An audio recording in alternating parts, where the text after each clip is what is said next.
नमस्कार, बहुत स्वागत है आपका। आप देख रहे हैं भाग्य चक्र और मैं हूं आपके साथ शैलेंद्र पांडे। आज हम बात करेंगे आपके घर के पूजा स्थान के बारे में।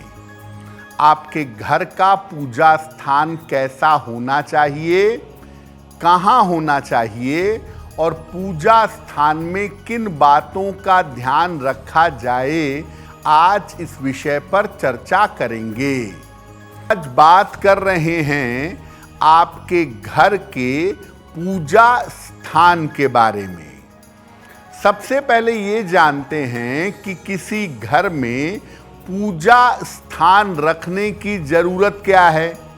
हम अपने घर में पूजा स्थान क्यों बनाएं, क्या आवश्यकता है। देखिए, घर में दो तरह की ऊर्जा पाई जाती है सबके घरों में, एक शुभ ऊर्जा और एक अशुभ ऊर्जा। घर में शुभ ऊर्जा बनी रहे, घर में चारों तरफ शुभता फैली रहे, इसके लिए पूजा स्थान का होना आवश्यक है। घर में पूजा स्थान अगर फिक्स हो, एक ही जगह पर नियमित रूप से पूजा हो, तो तमाम तरह की समस्याएं अपने आप दूर हो जाती हैं। खास तौर से घर में पूजा स्थान रहने से स्वास्थ्य की समस्याओं का और मन की समस्याओं का निवारण जल्दी होता है। घर में पूजा स्थान रहने से आर्थिक समृद्धि बनी रहती है और घर के लोगों में आपसी तालमेल भी बना रहता है।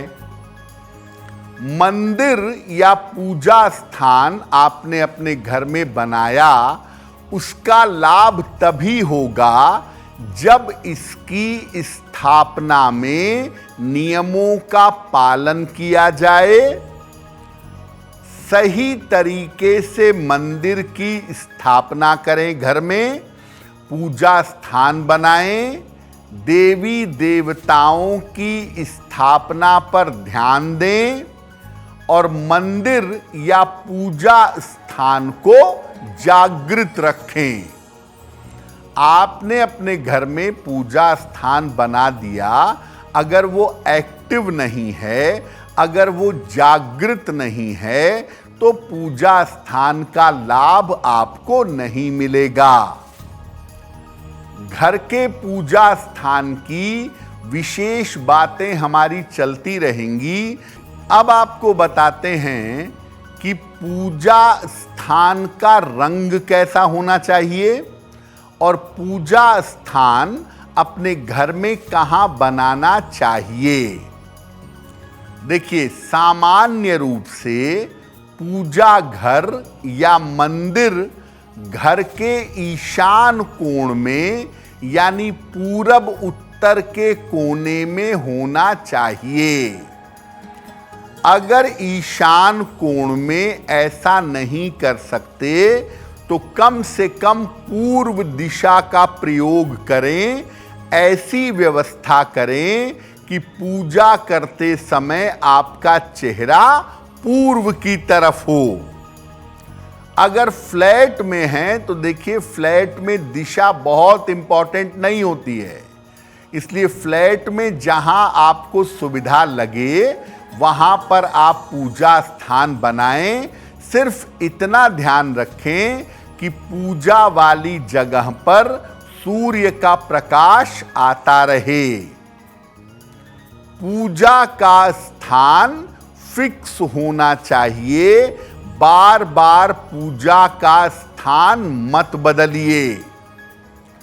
पूजा स्थान का रंग हल्का पीला या सफेद रखना चाहिए, गाढ़े रंग के प्रयोग से बचना चाहिए।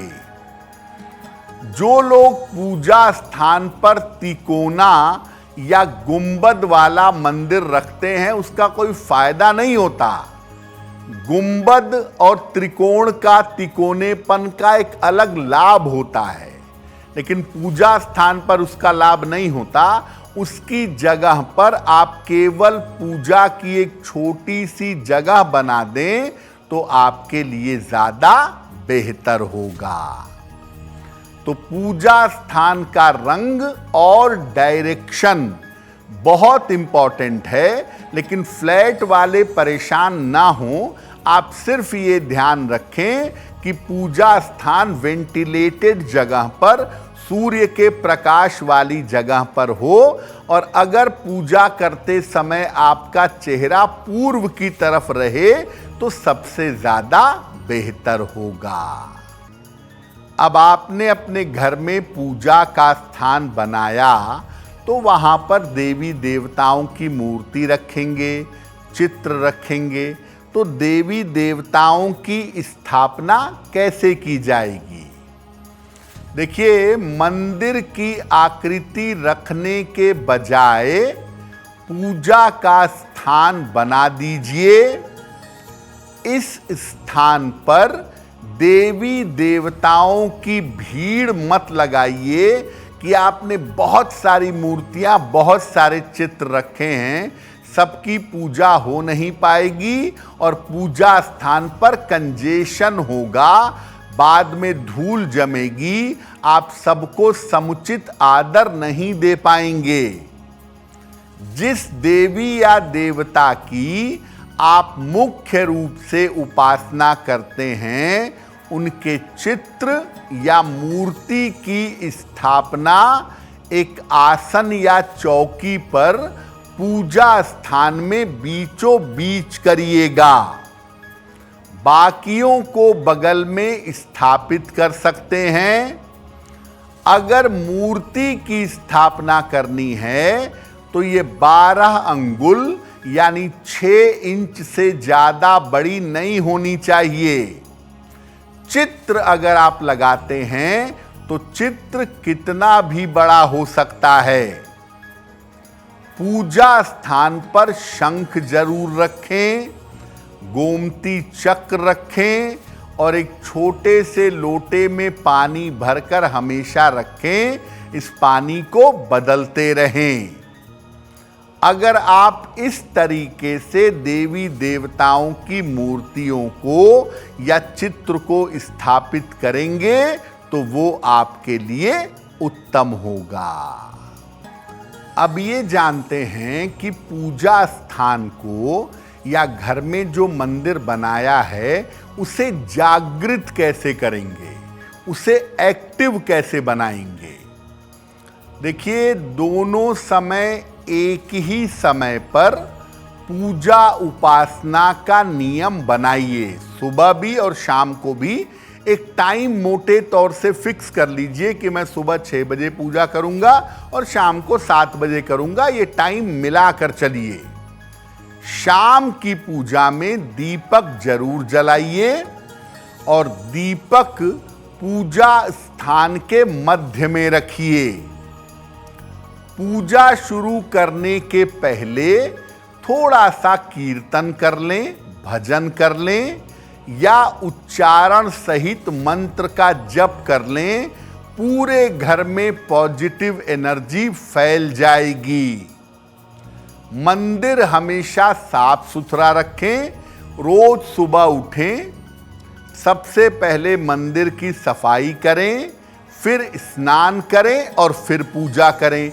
तो मंदिर की सफाई रोज करें और वहां पर एक लोटे में जल भरकर जरूर रखें।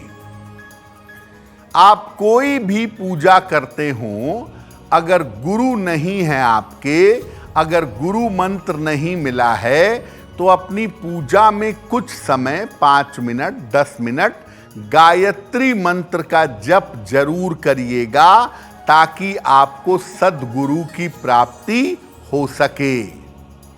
और पूजा के बाद जो जल आपने अर्पित किया था उसको प्रसाद के रूप में ग्रहण करें।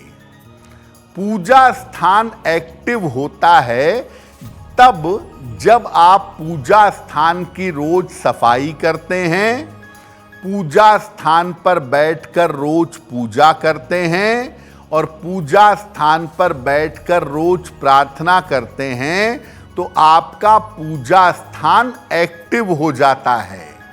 और जब आपका पूजा स्थान एक्टिव हो जाता है तब आप कितनी भी मुश्किल में हो, कितने भी कष्ट में हो, उस पूजा स्थान में जाकर प्रार्थना करने से आपकी प्रार्थना स्वीकार हो जाती है।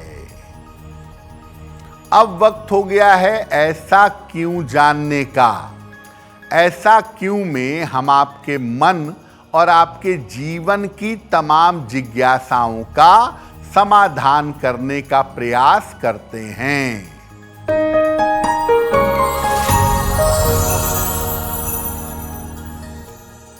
मंदिरों में या गुरुद्वारों में विशेष रूप से आप देखेंगे कि बीचों बीच में एक गुंबद बना होता है छत पर। ऐसा क्यों? गुंबद की आवश्यकता क्या है? देखिए, गुंबद जो होता है वो काफी ऊंचा होता है। उसका एक सिरा आकाश की तरफ होता है और दूसरा सिरा मंदिर से जुड़ा होता है। जब आप मंदिर के अंदर जा करके उस गुंबद के नीचे बैठते हैं तो आप जो भी मंत्र पढ़ते हैं, जो भी उच्चारण करते हैं, उसकी तरंगें ऊपर तक जाती हैं और वो कई गुना मात्रा में वापस होकर लौटती हैं, आपके शरीर में प्रवेश कर जाती हैं। इसीलिए मंदिरों में गुंबद बनाए जाते हैं ताकि आप मंदिर के अंदर जाकर उस गुंबद के नीचे बैठें और प्रार्थना करें, मंत्र जप करें, ध्यान करें, ताकि कई गुना मात्रा में शुभता वापस लौटकर आपके पास आ सके।